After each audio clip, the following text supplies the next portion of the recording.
wanted to bring you a collection of powerful speeches or intimate talks which provide an enlightened glimpse behind the veil, potentially exposing the inner workings of the covert world.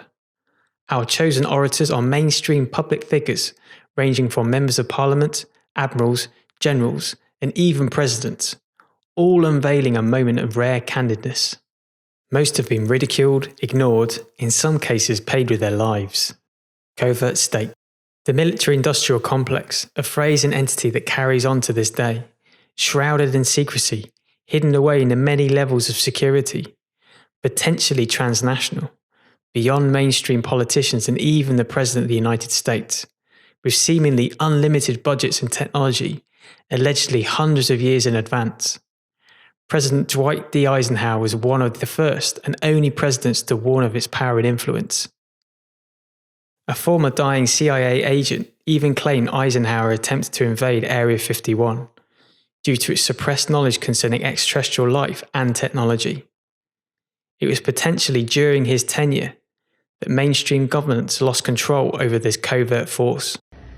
We have been compelled to create a permanent armaments industry of vast proportions.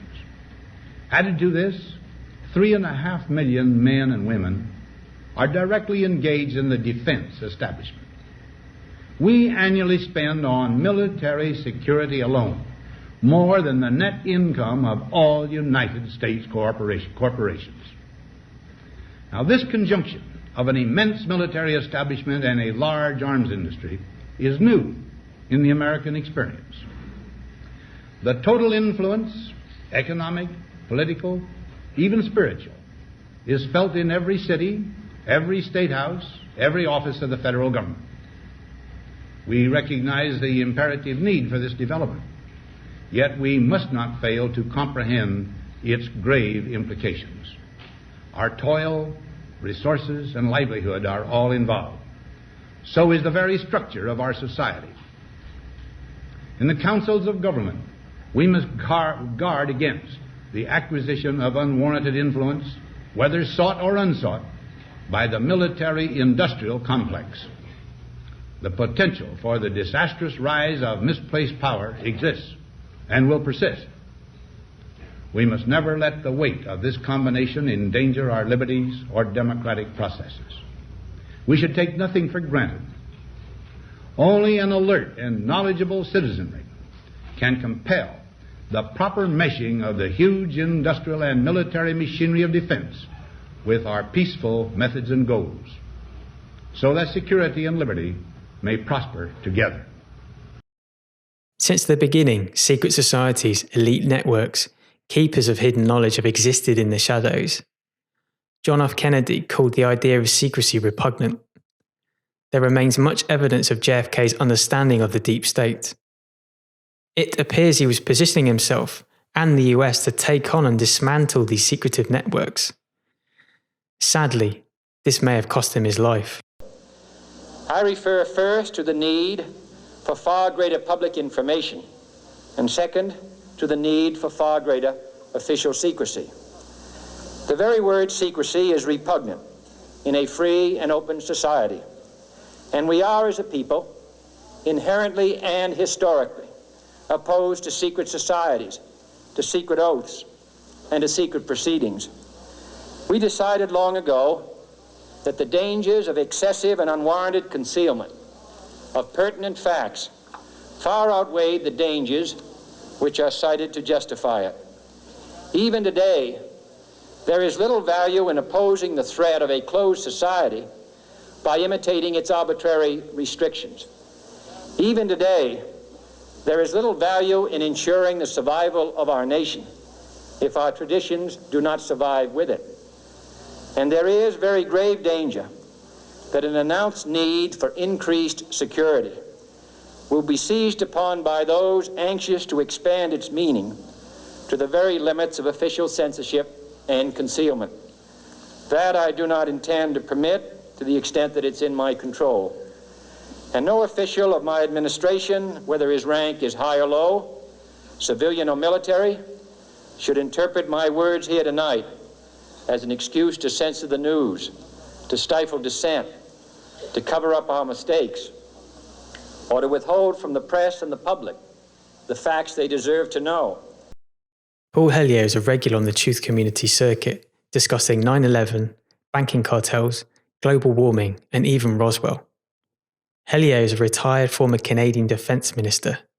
In this particular clip, he discusses the overt movements of the Cabal in society.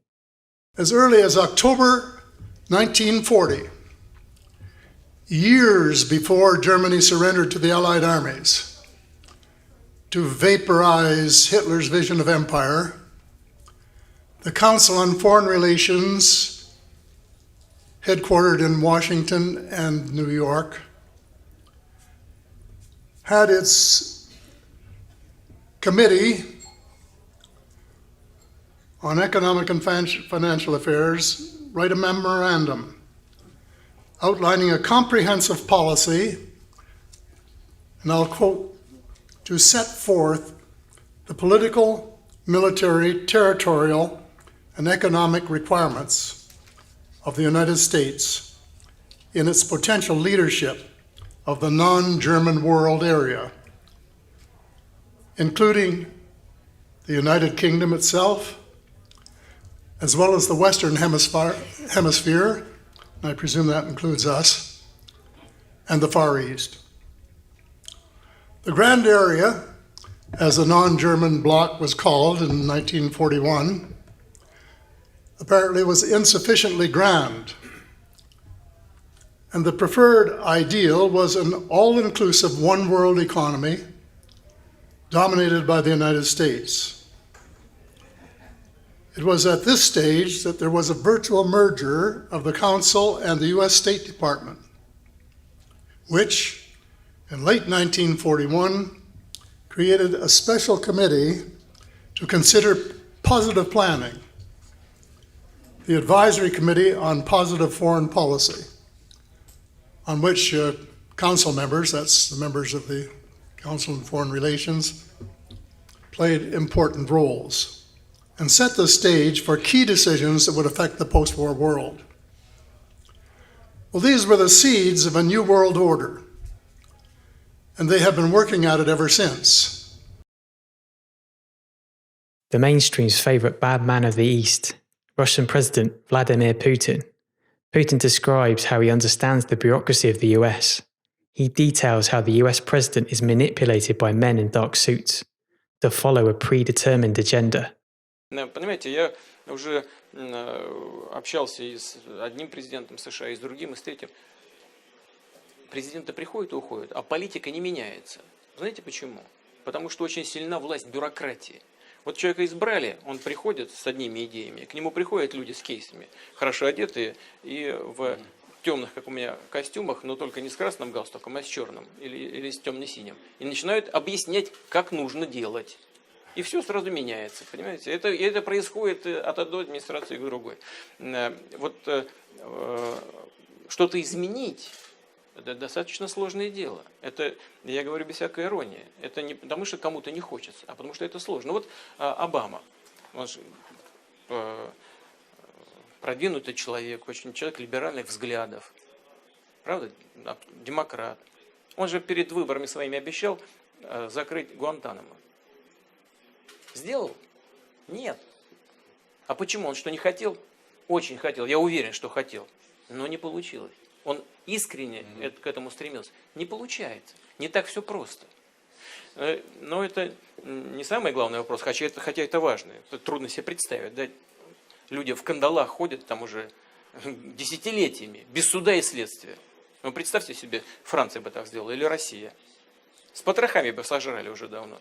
Нет, в Соединенных Штатах это возможно, и до сих пор продолжается. Вот, кстати, к вопросу о демократии. Но я сейчас не для этого пример этот привел. Я привел, потому что не все так просто. Но все-таки у меня есть определенная доля сдержанного оптимизма. Мне кажется, что мы по ключевым вопросам можем и должны договаривать. Cynthia McKinney, a former US lawmaker, discusses how special business interests always obstruct helping real people and institutions. McKinney further explores the tight grip of the State of Israel as a US political life and campaign funding. there is tremendous pressure inside the political process to make sure that the voters stay aligned inside either the Democrat or Republican parties. Why? Because both of those parties have been captured by special interests. And those special interests are, quite frankly, the antithesis of the interests of the people. And so therefore, for example, if people in the United States care about education, but unfortunately there's a banker that gets in between the student and the student's ability to go to school, if they care about health care, there's the insurance industry that gets in between the patient and the doctor who is seeking to provide care. And so we have all of these special interests that have positioned themselves in between the political decision makers and the people themselves. The process now is more responsive to those special interests than it is to the values and the wishes of the American people. When I first went to Congress, I did not go to Congress to pay particular attention to any area outside of the black community that I represented that was in need, and of course U.S. Africa policy, which was abhorrent and unfortunately still is. But what I ran into, I bumped into at almost every turn were these special interests. And there's no more special interest that has any more influence than the pro-Israel lobby. And so then when I did outreach, for example, to the Muslim community in the United States, I bumped into the pro-Israel lobby, which of course does not want to have to contend with a politicized Muslim community, which is as large as and is as wealthy as the pro-Israel lobby is in the United States. So yes, I first-handedly and also frontally was assaulted by the presence of the pro-Israel lobby to such an extent. Physically assaulted? Well, politically assaulted, okay, to such an extent that my father had to ask the question publicly, what does Stone Mountain, Georgia have to do with Israel? What I was doing was servicing the needs of my constituents, and I was not allowed to do that because I did not toe the line on U.S. policy for Israel. What line is that they wanted? Were you told directly that you had to toe a line, or explain that to me? Well, every candidate for Congress at that time had a pledge. They were given a pledge to sign. And I was new on the scene. And so the pledge had Jerusalem as the capital city, the military superiority of Israel. American Congress people have to sign this pledge. Yes, you sign the pledge. If you don't sign the pledge, you don't get money. So, for example, it was almost like water torture for me. My parents observed this. I would get a call, and the person on the other end of the phone would say, I want to do a fundraiser for you. And then we would get into the planning. I would get really excited because, of course, you have to have money in order to run a campaign. And then 2 weeks, 3 weeks into the planning, they would say, did you sign the pledge? And then I would say, no, I didn't sign the pledge. And then my fundraiser would go kaput. I made it public. This probably nobody had said anything about it. But I made it public, and then, you know, the excuse was, well, you know, those were just overzealous advocates for Israel. So then the tactic changed. And but this is what is done for 535 members of the United States Congress. 100 senators, 435 members of the House of Representatives have to now write a paragraph, which basically says the same thing. So it's not a pledge, but it's a paragraph, and you post it, and, you know, there are these forums you have to go to at the synagogues or whatever. And then, you know, if you don't perform appropriately, then you don't get money to run your campaign. The problem is that it requires an awful lot of money to run a campaign. Money. Is the global monetary system fair? Who controls it? Is it linked to darker forces with less than honest intentions? Godfrey Bloom, a former member of the European Parliament for the UK Independence Party, schools the EU chamber in a very unique theatrical way, how the banking cartels really operate. Commissioner, Mr. President, I rise again, I'm afraid, to make the same old hoary speech that I've been making here for several years, and that is, it is my opinion that you do not really understand the concept of banking. All the banks are broke. Bank Santander, Deutsche Bank, Royal Bank of Scotland, they're all broke. And why are they broke? It isn't an act of God. It isn't some sort of tsunami. They're broke because we have a system called fractional reserve banking, which means that banks can lend money that they don't actually have. It's a criminal scandal, and it's been going on for too long. To add to that problem, you have moral hazard, a very significant moral hazard from the political sphere. And most of the problem starts in politics and central banks, which are part of the same political system. We have counterfeiting, sometimes called quantitative easing, but counterfeiting by any other name. The artificial printing of money, which if any ordinary person did, they'd go to prison for a very long time. And yet governments and central banks do it all the time. Central banks repress the amount of interest that rates are, so we don't have the real cost of money. And yet we blame the real retail banks for manipulating LIBOR.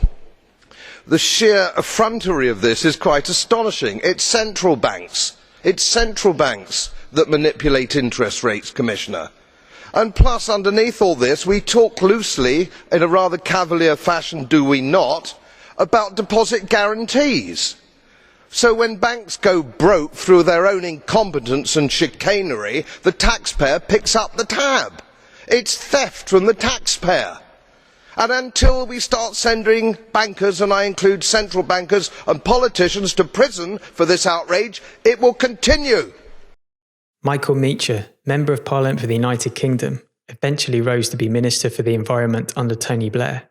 Unusually, Meacher's openly communicated his suspicion over the banking industry and even the 9/11 Twin Towers attack.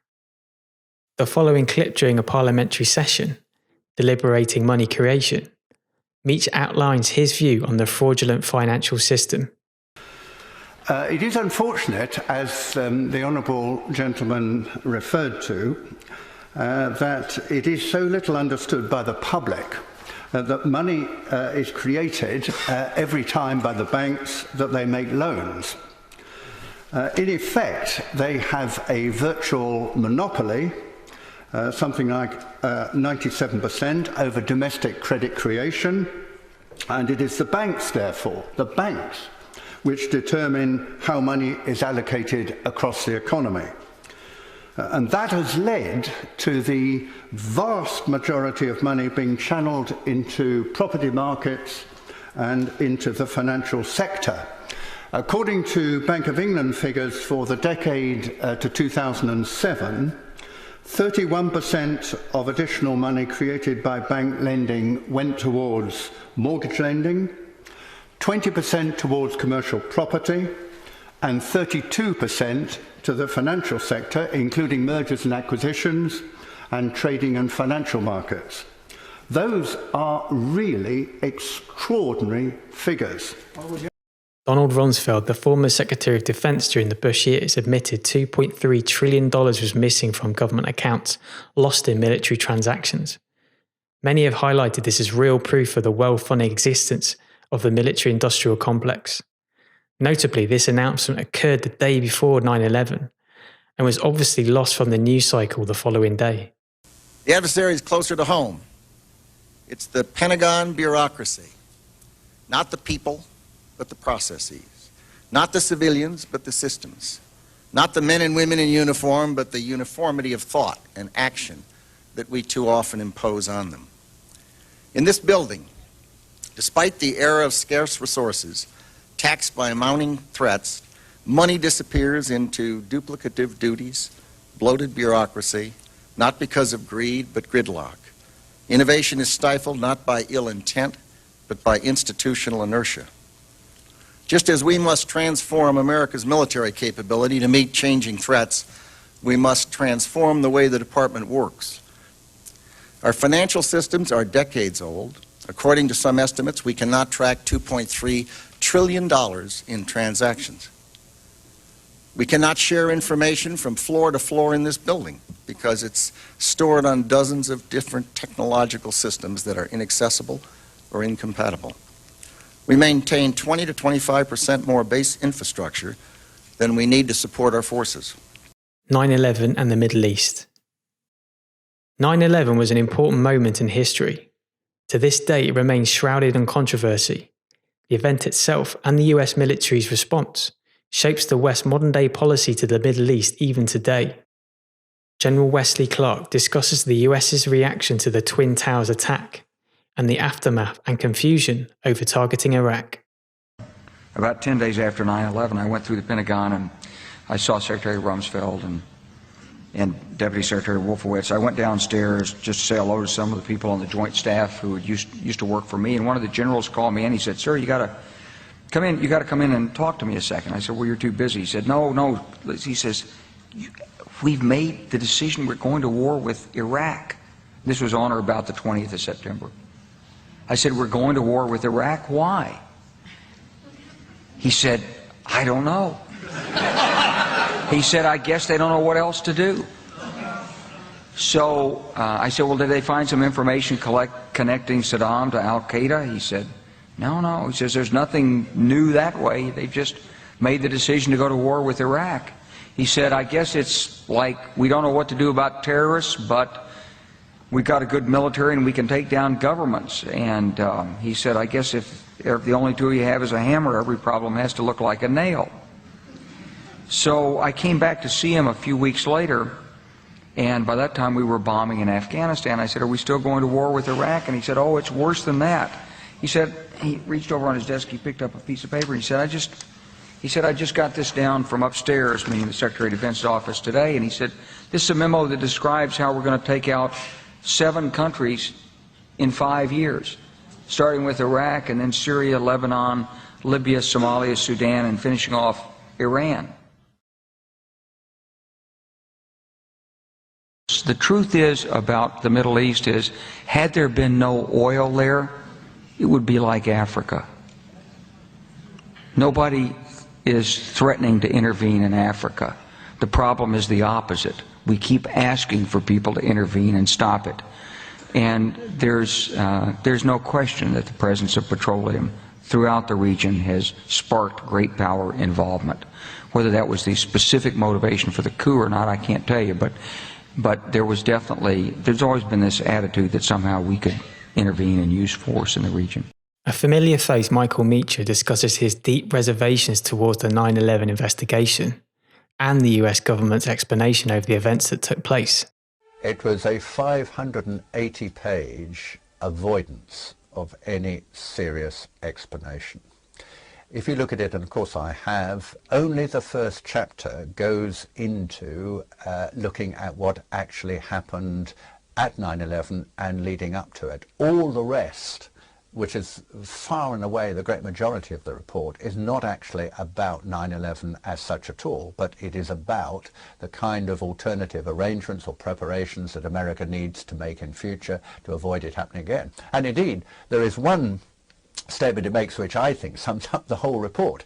It is widely known and believed that Lieutenant Mahmoud Ahmed, who was the head of Pakistan's Inter-Services Intelligence, the ISI, asked a known Islamic militant called Omar Saeed Sheikh to wire $100,000 to Mohammed Atta, the leading hijacker, in the period leading up to 9/11.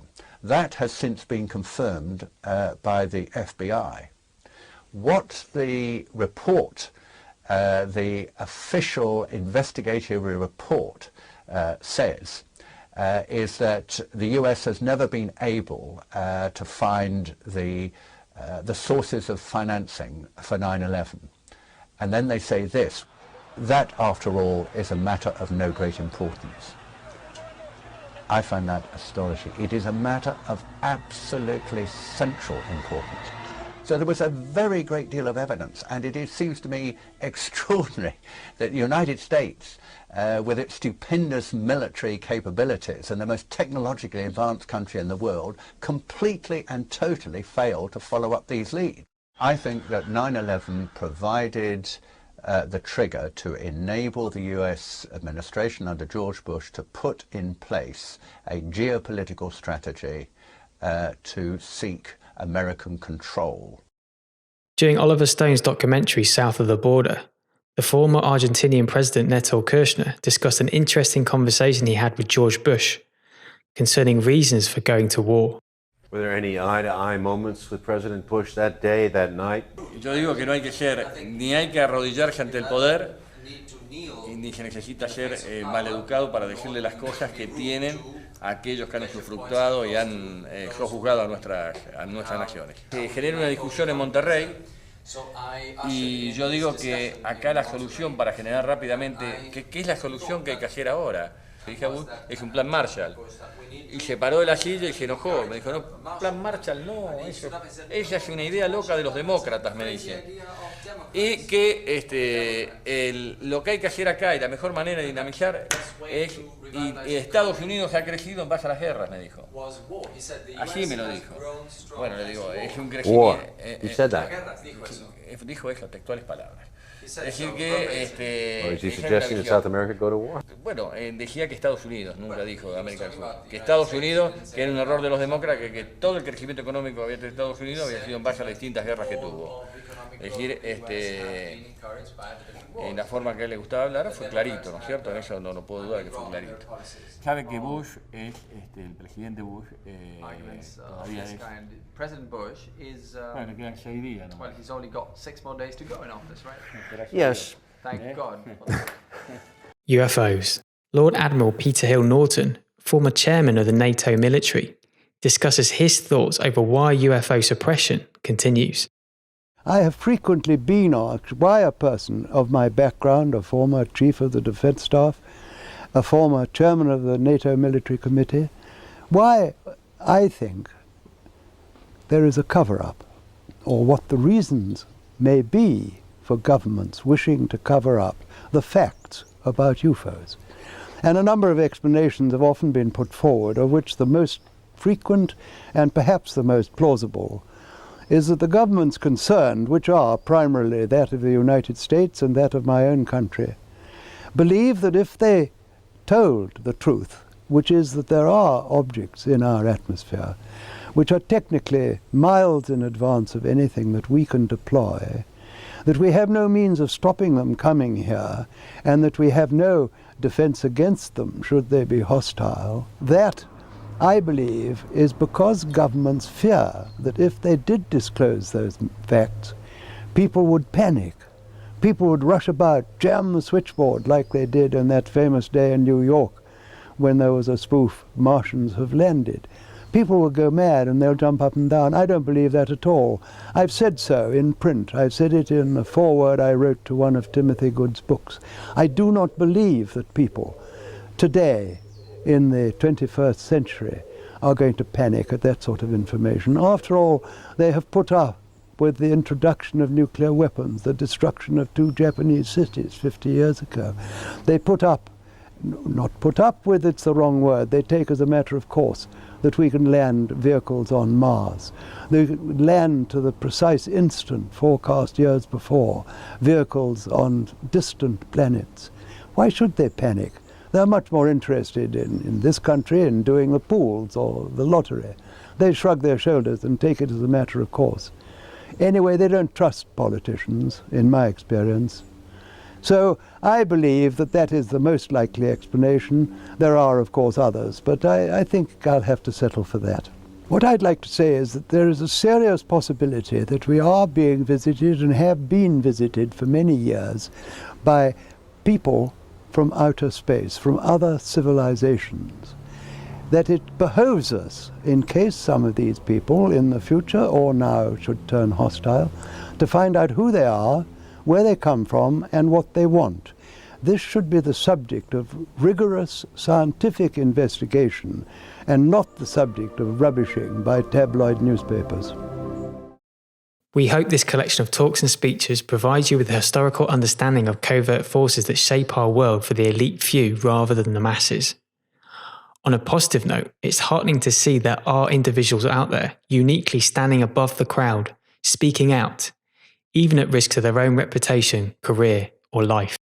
Thank you so much for watching. Please like and subscribe. And if you can, donate to Patreon or PayPal to help us continue to do these reports. Thank you very much. Bye-bye.